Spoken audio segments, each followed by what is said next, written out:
Wonderful. So Darren, welcome to our Rotary Club of Dupont Circle meeting. For all of my Rotary colleagues, I should also let you know that my hound really wants to participate in our call tonight, so you're going to hear him a little bit in the background. He has a lot to say. He's missed Rotary. So Darren is a co-founder of City Dogs Rescue and City Kitties. He lived in DC for about 20 years prior to moving to Bend, Oregon 2 years ago for a new position. He was motivated to start the rescue in 2011 after seeing a plea on Facebook about a beautiful Labrador Retriever puppy named Bentley, who was going to be euthanized at a high kill shelter in Georgia. And Darren, I don't want to take any of your thunder from whatever presentation you're going to be giving, but I can tell you that that's how I know Darren. And Homer has a lot to say about that too. And so I lived down the street from Darren's husband Dave's doggy daycare, and I would take my lab to Dave's doggy daycare at least once a week, sometimes twice a week. And I heard that Darren was starting this nonprofit adoption group, and I thought, wow, that's fascinating. Like, we live in a really small apartment with a lab already, but if we ever buy a house, we're gonna have to get another dog from Darren. So that was how I started my City Dogs journey. So Darren, I will let you take it away, and I will mute Homer for a little while. Thank you very much. Yeah, and thanks for the introduction. And I actually met Heidi through Mandy, so it's a little bit of a small world here. And Mandy said, because I put a call out on our social media groups for anyone who could help us with our fundraising campaign, because we were going to do a capital campaign, which we had not done before. And Mandy had recommended Heidi. She said she was perfect for the job, and you were absolutely right. She has been amazing for us. It's been a great fit, and we've learned a lot. And actually, I've already learned something on this call, because now that it's being recorded, I probably shouldn't admit this, but I thought we had ended polio. And I didn't realize to look on the internet that it was still in existence in certain countries. So, because I know with COVID, we always say we've eradicated polio and smallpox, but it looks like we've eradicated polio in the United States, which I did not know. I work.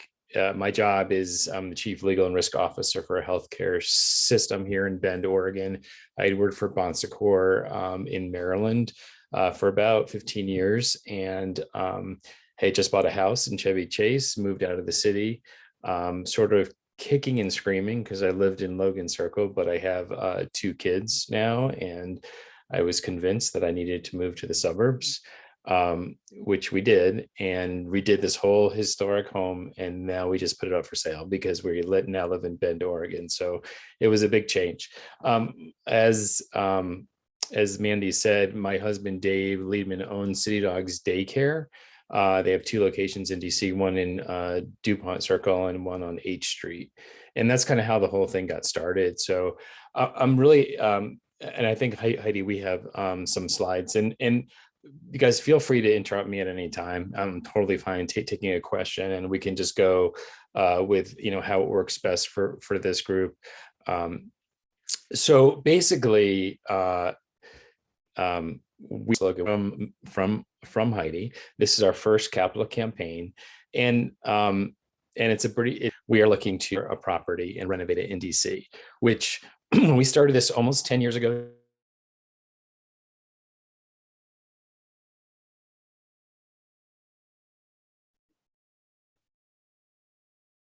Okay, so basically, we're actually run, we have a very small board. There's myself and Dave, who co-founded the group, and Sasha Miller, who's a partner at Zuckerman Spader, and Jody Sorotnak, who has led up our CAP program. And some of you may know Dan Tyke. He's the founder of District Vet Hospital, and Patricia Kennedy is our executive director. So one of the things we plan to do in the future is really expand our board, but right now it's been pretty small over the last 10 years or so. So next slide. So utilizing the hearts and homes of thousands of families in DC metro area to provide new lives for dogs and kitties who would otherwise be euthanized. And we've rescued now about 8,900 animals since 2011. And I got to tell you, literally when we started and we rescued Bentley, the first dog, I'd seen a black lab on Facebook, and I was a little stunned to learn that he wasn't going to be put down. And it was like a black lab puppy. And I'm like, how is this possible? I mean, I grew up in the Northeast, and we didn't really have a huge stray problem there. Like it was unusual to see a stray animal. And if you did, it belonged to somebody and the animal had gotten loose. But I really learned a lot once I started getting involved in this. And there are pockets of this country that have huge problems with, overpopulation. And one of the things about rescue that I also learned is that it's not necessarily that we have an overpopulation of pets in this country. It's that they're not in the right place. There's actually a need for dogs and cats in certain parts of the country. And then there are parts of the country that have like an enormous overpopulation problem. And a lot of it has to do with the culture of, spay and neutering. So this black lab was in Georgia. And I don't know, I just couldn't get over the fact that they were going to put him down. And so, and I had a black lab growing up. So I was like, we gotta rescue this guy. And so I got some friends together, we put some money into it, and we brought him up.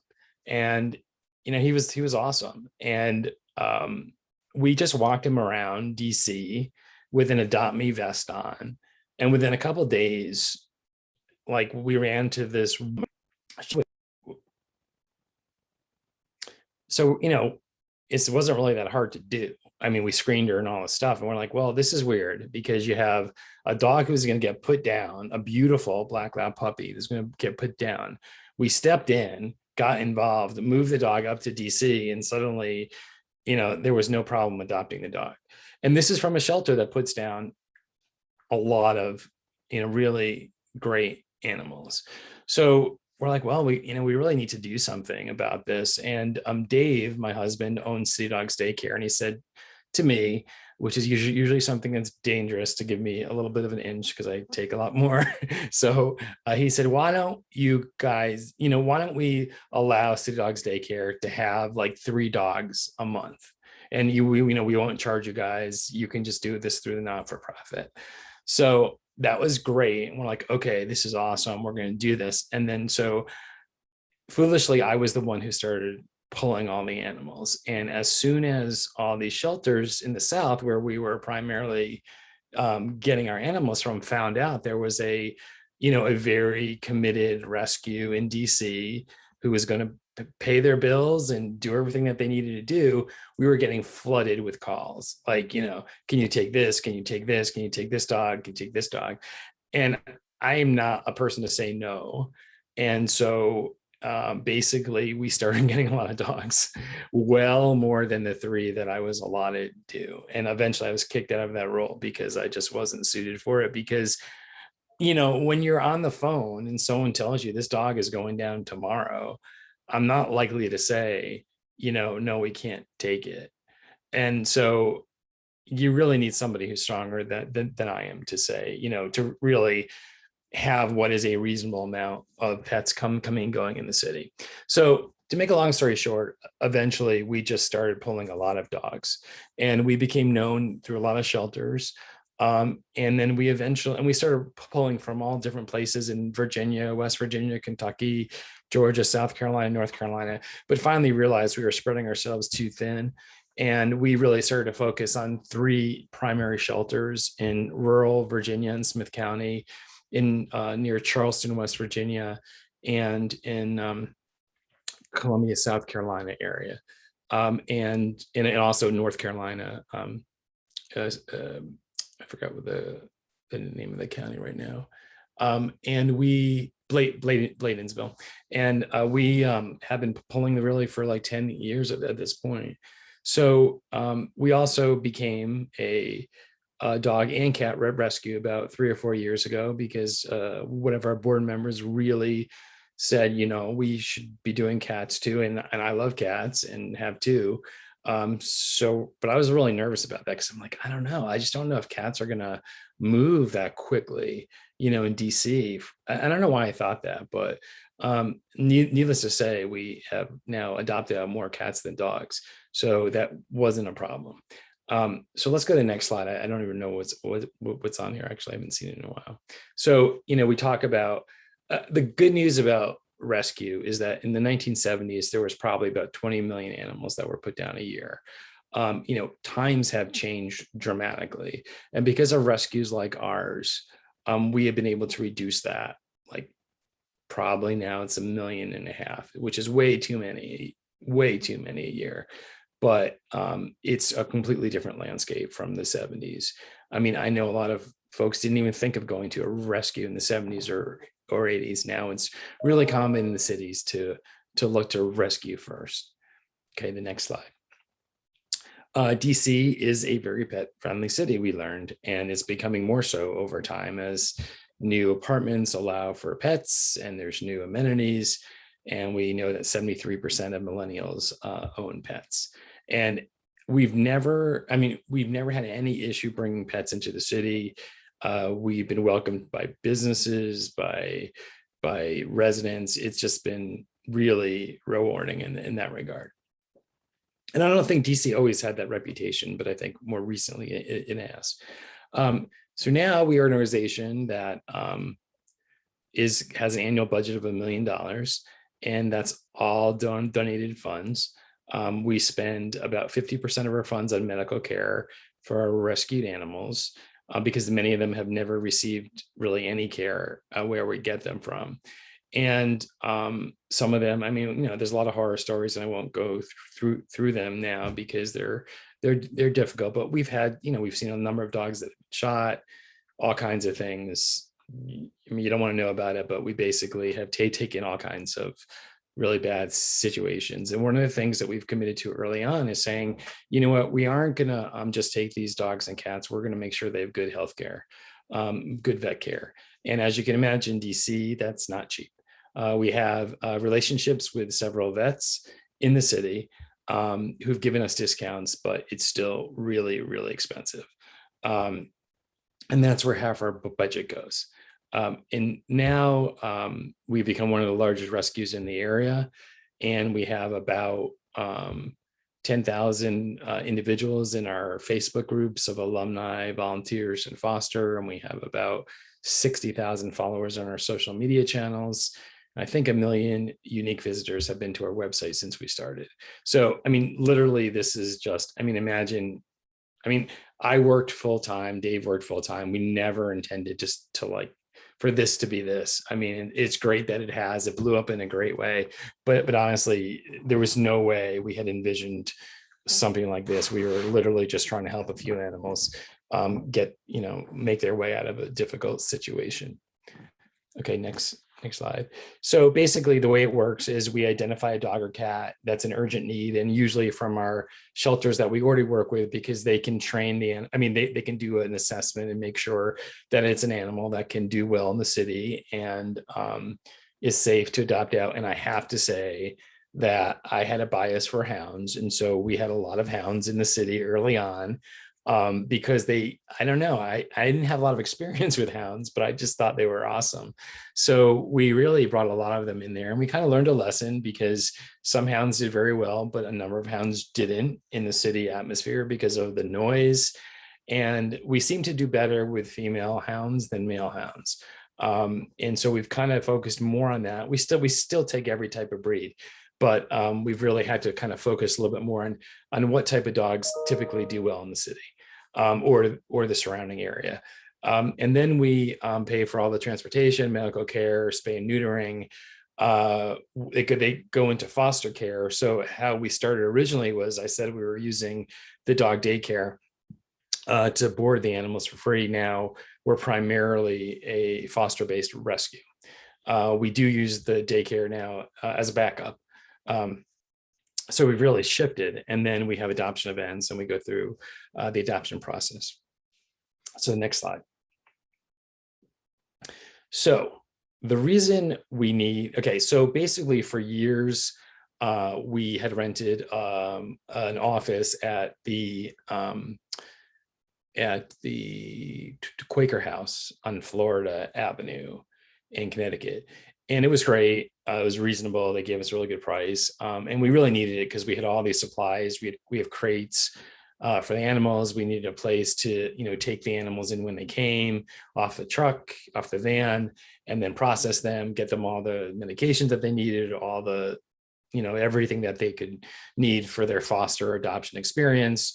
And we just needed some office space. And that was great until they decided that they needed the space for something else, for their own needs. So we lost our lease there. And for a number of years, we've really tried to operate without an official space. And we've been kind of, we've been using Congressional Cemetery for a while to do our intakes. And we're not going to have access to that in the near future.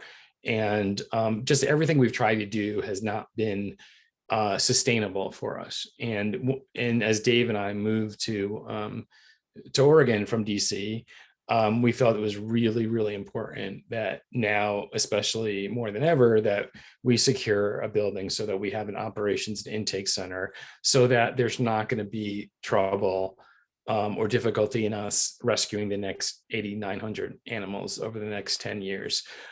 Because we've had a lot of operational concerns about just not having the space. Landlords don't want to rent to us because we have pets coming in and out, and we just need a space of our own. So we've been looking for some time. We finally found a place known as it's not a joke, the S&M Beauty Salon on 11th Street. And I don't know if it was the name, but we were able to get a really good price on it. So we have a contract on it right now.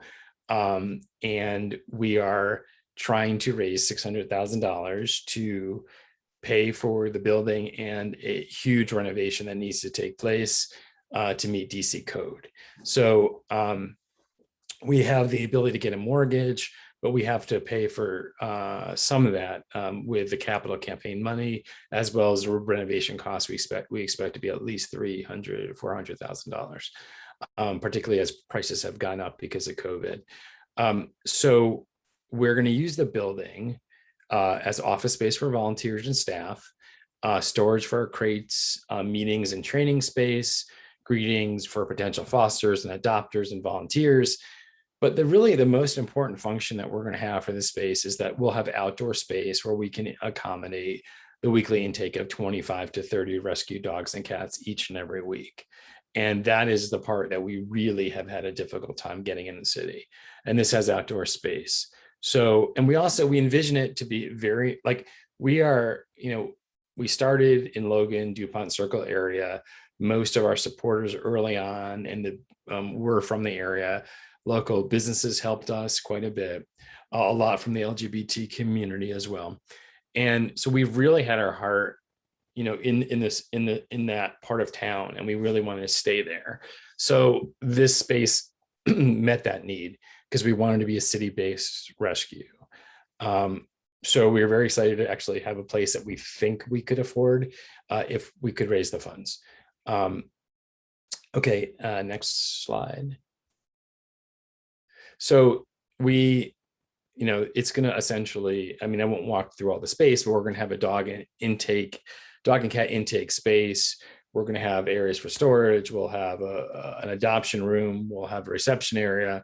We would have place for trainings and for our volunteers to meet. We really want this to be a very community focused and centered building, and be open to the area and really promote rescue, in DC.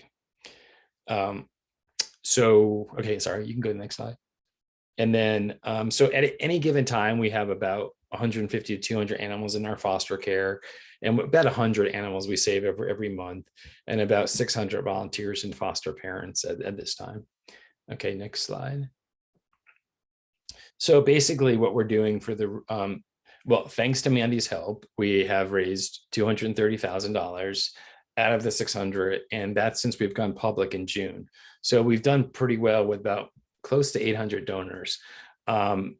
we are on a very short timeline because we haven't had to put money down in the contract other than the initial like $10,000 because but that's starting to change and we're going to need to move ahead with it as certain documents clear. So we're in a bit of a rush to get this, the funds completed hopefully by the end of the year. And we've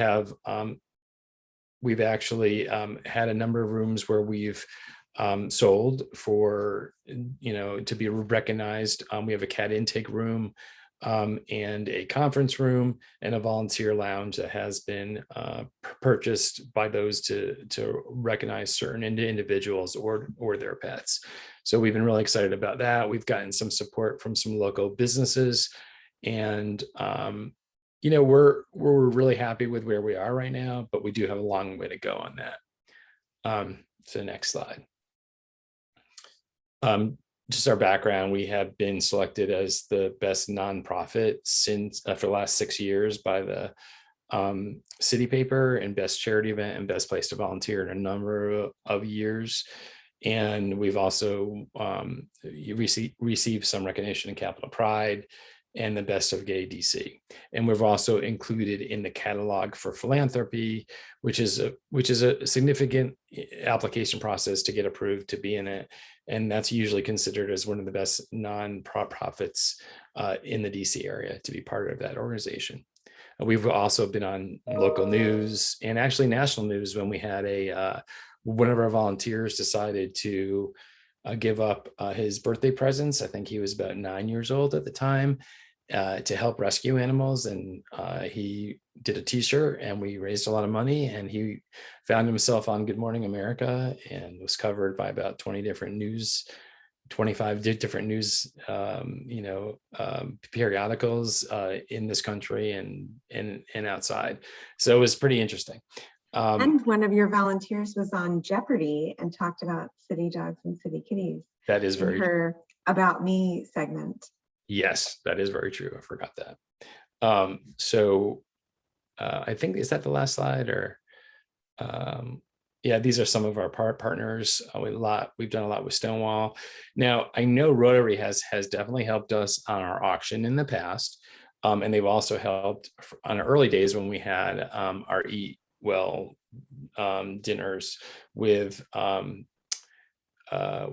with Logan Tavern and those associated restaurants. But we haven't done that now in a few years because I think the ownership changed for that. And then COVID, of course, happened. So we really appreciate the help that we've received, particularly in our auction, which every year used to support our operations of about $75,000.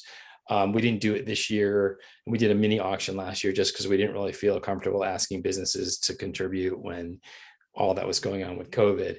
But that has definitely affected our operations. So we're having to do fundraising in other areas.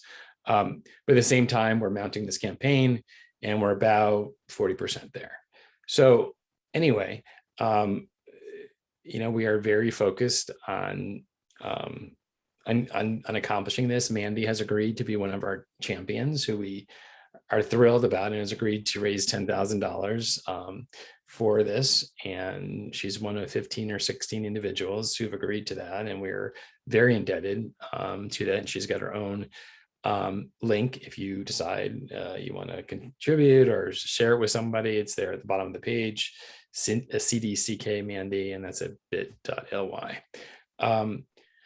So anyway, I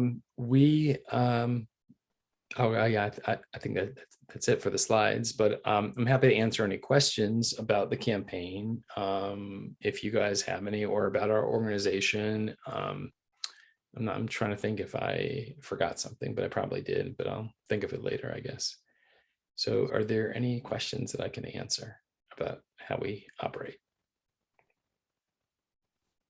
Darren, I'm a farm boy, and a big debate back home was just how bad a demand there is right now for kittens and cats. I live north of Toronto, and a friend of mine messaged me and said people are coming to pick up barn kittens like crazy. So I believe what you're saying about there's not too many pets, they're just in the wrong place. And I'm continually working with my dad about like trying to keep control of the cat population around the barn, for example.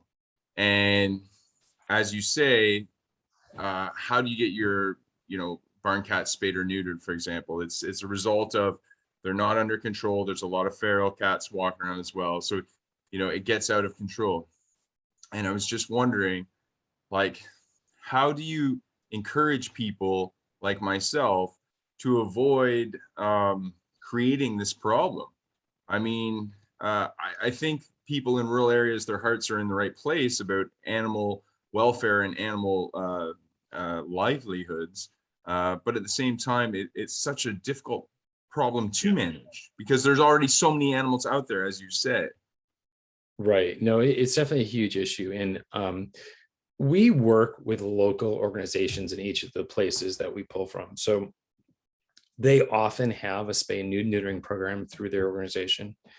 And so that sort of gets taken care of on the front end to try and prevent, what sort of happens. We're there to kind of help on the, once that didn't occur.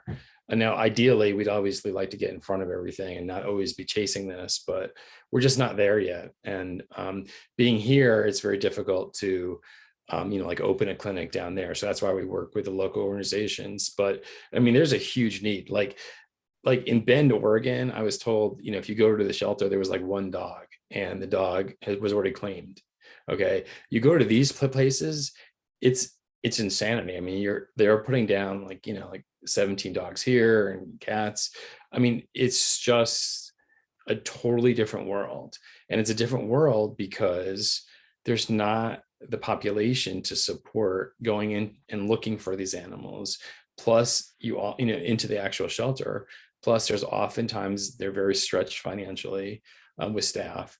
And then you have the spay and neutering being an issue. So it's all these problems that are sort of compounded. And that's why every weekend there are literally caravans coming from Florida all the way up to Canada, dropping off animals on the way.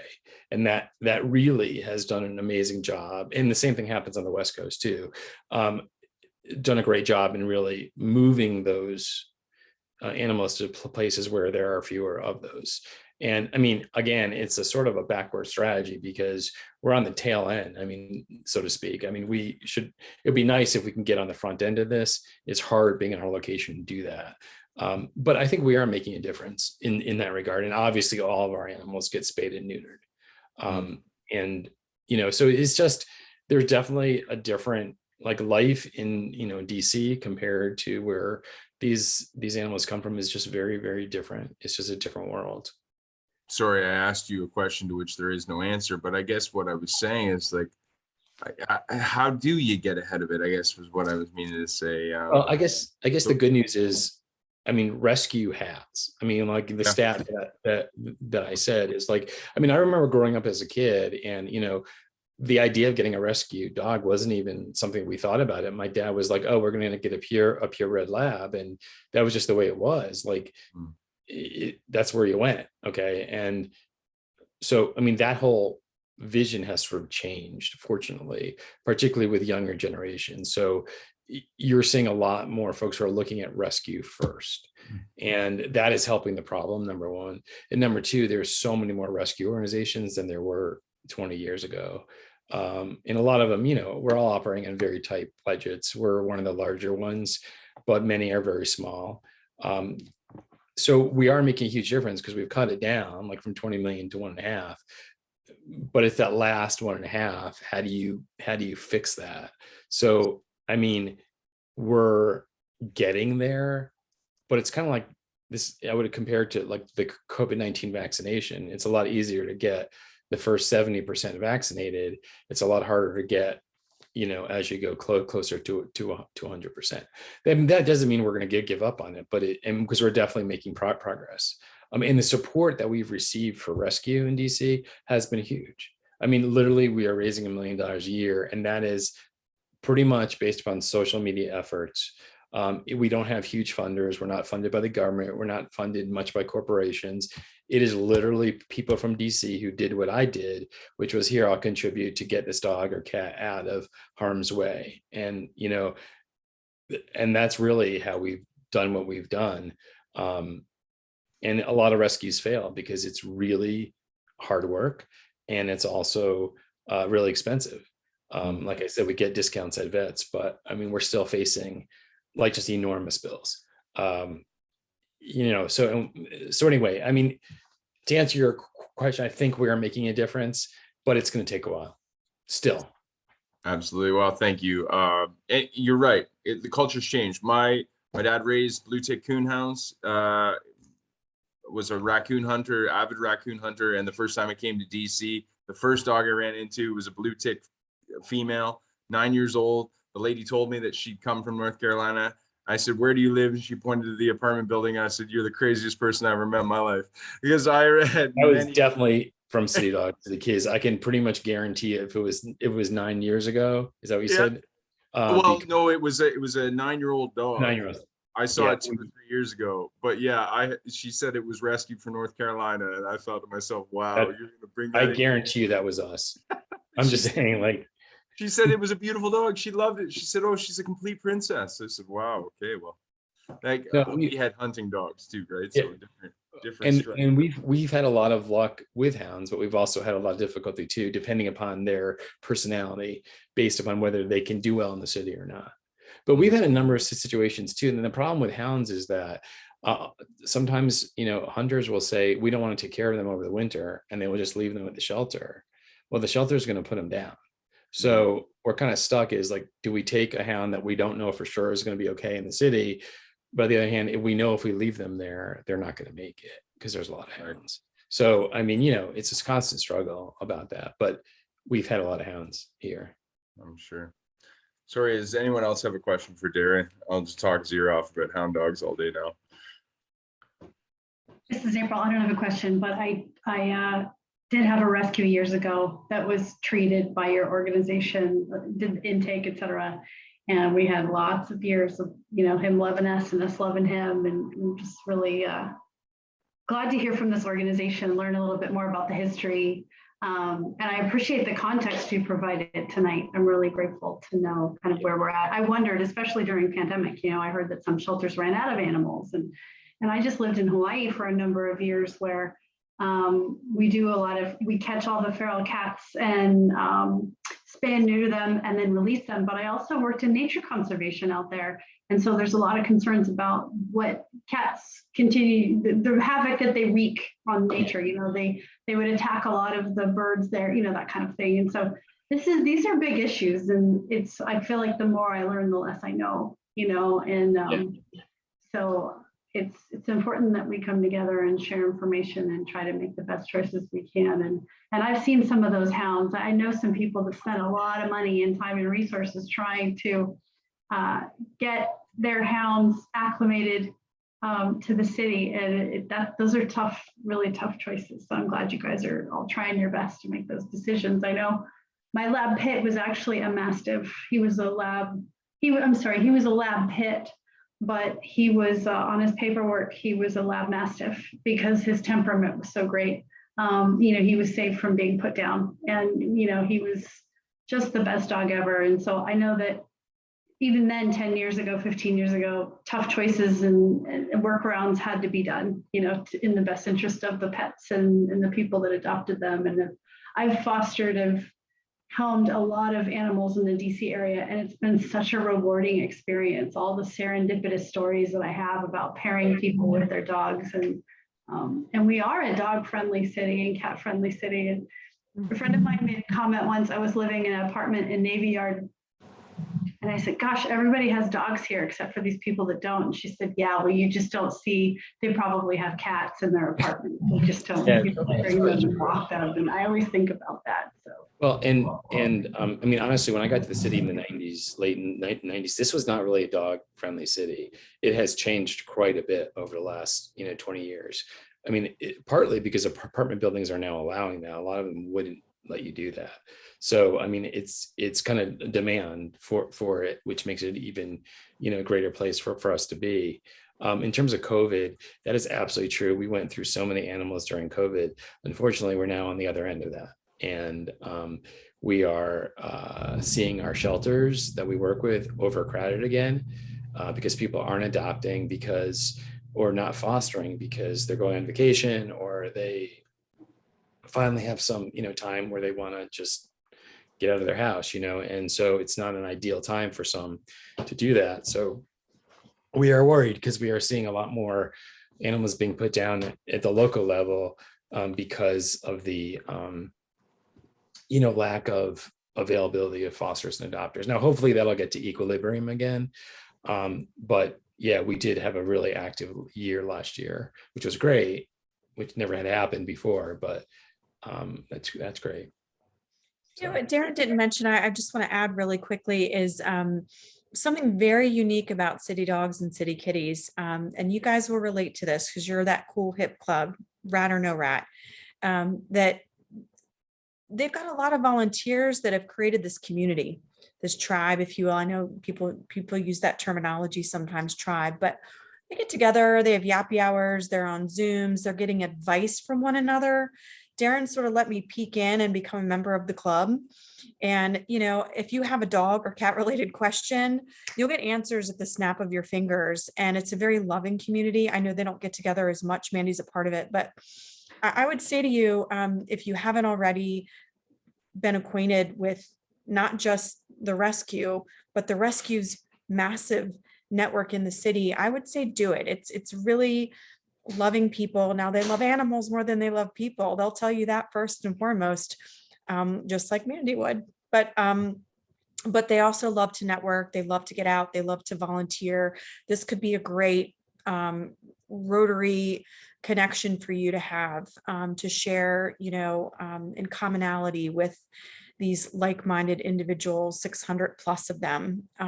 If you can imagine, with a shelter, you bring a dog or a cat from an area and you sort of plant them in the shelter until people come to you, and you go out with City Dogs and City Kitties. It's almost like the Matrix, watching this all work out every week, 25, 30 animals, figuring out who's going to foster, who's going to pick up, what about this person who's interested in the adoption. And it's just this orchestra week after week after week. And it's all for the love of animals. I will never forget, as long as I live, and I still get chills even thinking about it, which is why I couldn't wait to work with Darren, is when Darren shared with me after I just rescued my my dog, who I always say saved my broken heart, because I had a lot of loss in 2020. I lost my dad, and then my pit bull Nix, that I loved so much, and met my rescue Cole, and everything changed. And Cole was also from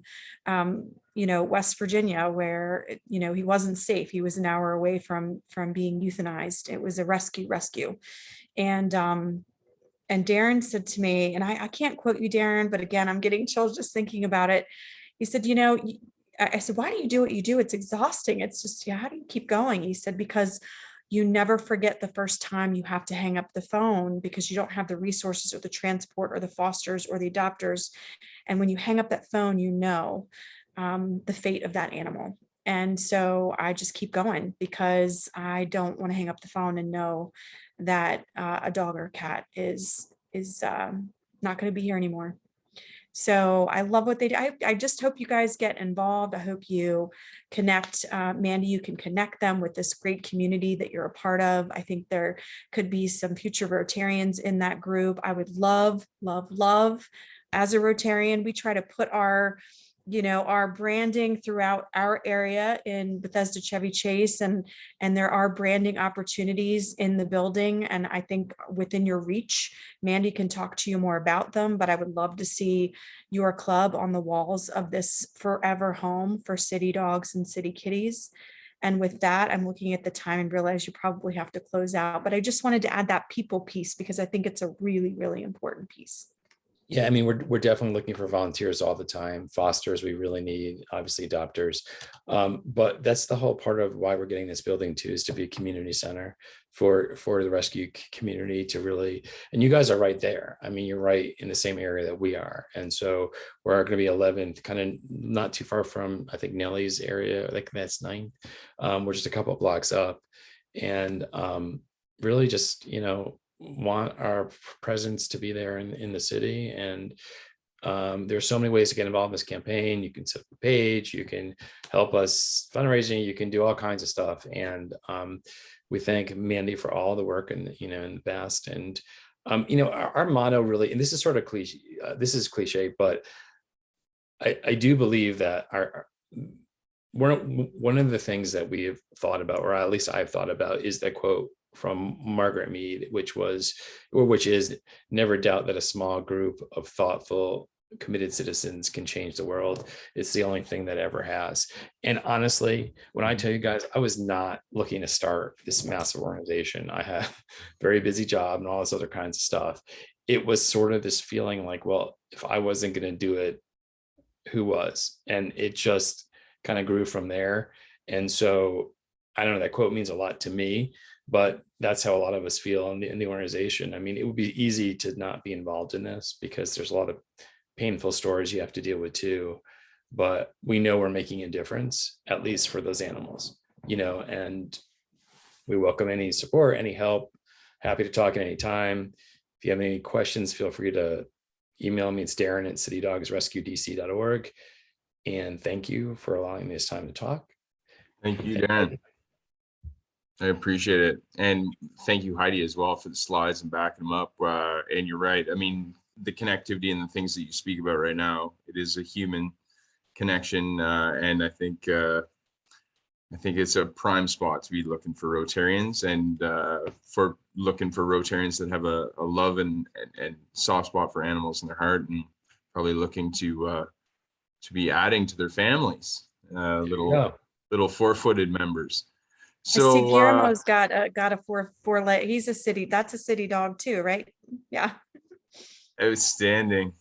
That's great. Well, thank you so much, guys. At this point in the show, we generally walk around and just speak to each other about the happy events in our lives, and we pay a little happy tax, a little happy dollars. So if you have $1, $2, or $3 or something else, and you'd like to tell the club about some great news in your week or otherwise, we accept those donations right now, and I'm sure part of it will find its way to helping a kitty or a hound dog somewhere. Thank you. Is there anyone that would like to say? Thank you. Sorry, caller on the phone will do $25 for the speaker. Thank you very much. Thank you, Melissa. And rescue dogs. And I'll give $12 for the 12 great years I had with Buster. Thank you. Thank you. I'm gonna throw $5 in. I just jumped in here super last minute, but I'll throw $5 in. Thanks for talking and all the amazing stuff that you're doing. I have the website pulled up here. My wife and I are looking to adopt a dog in the near future, so I'm sure I'll be reaching out soon. Oh, awesome. Well, thank you. Appreciate it. You might have to save that money for some dog food and vaccinations then. But that's a beautiful thing. I love that. And we just love it when our speakers come to us and they're raising money and we create that symbiosis. I mean, as I tried to explain to someone the other day, met on the street in Cleveland Park, what we want the Rotary Club of Dupont Circle as well to be is just a talk shop, bringing like-minded individuals together, creating that, that synergy and that cooperation so that things get lifted off the ground. And, we don't want someone to go somewhere else when we have great friends at City Dogs that have great animals for them. And so this is beautiful. And if you guys ever have any ideas for us, we'd love to hear. I mean, one of the things about our organization is that we really, I think Heidi can vouch for this, is we're really looking for new opportunities to get our message out, and we'll try new things. We'll try random things to see if it works. And some things have worked by reaching out to connections that may be very remote or is a friend of a friend of a friend. And we often can bring them in, and that's been really cool. So networking is really important to our organization too. 100%, amazing. Wonderful.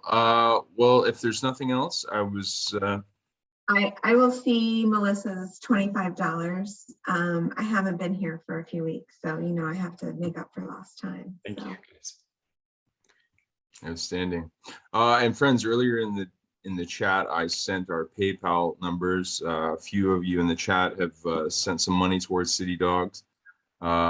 well, not towards City Dogs, but towards our club foundation. And I'm sure we'll have a larger conversation about how we can cooperate with City Dogs in the future, because it is great to have those members of our family, those four-footed members. So thank you so much. You guys finish your meeting. So thank you very, very much, guys. Appreciate the time. Thanks for care. coming to visit us. Sure. Thank you, Darren. Bye now. Awesome. Okay. Did I club leave? Are you meeting now or? No, That you're was welcome. our Okay. meeting. You're just This gonna is read the the I was like, happy wait a minute, we're all finale. leaving now. No, this is the Nope. happy finale. The last part of our meeting, we always read the four-way test together. We try and say it in unison of sorts. So I'll lead the pace of the things we think, say, and do. You do. Is it the Is it truth? the truth? Is it Is fair it to fair all? to all fair to all concerned? concerned? Will it build Will goodwill? it build Better goodwill friendships. and better friendships? Will it be Will it be beneficial beneficial to concerned? all concerned? Is it good for our furry friends? Yes. Oh, I like that one. Outstanding. Wicked friends. Well, love thank that. you. Our board members, we have a board meeting. If you have an interest in staying into the board meeting, you have a question for the board or otherwise, you're welcome to stay, of course. But I'm sure we'll past that. I call this meeting adjourned. Thanks. Good to see you, Rotarians. Thank you. Nice to see you, Yeah. Heidi. I missed See you in person, I hope someday soon. Yes, yes. please. Oy. Meeting. Night all. Have a good night. Thank you. You too.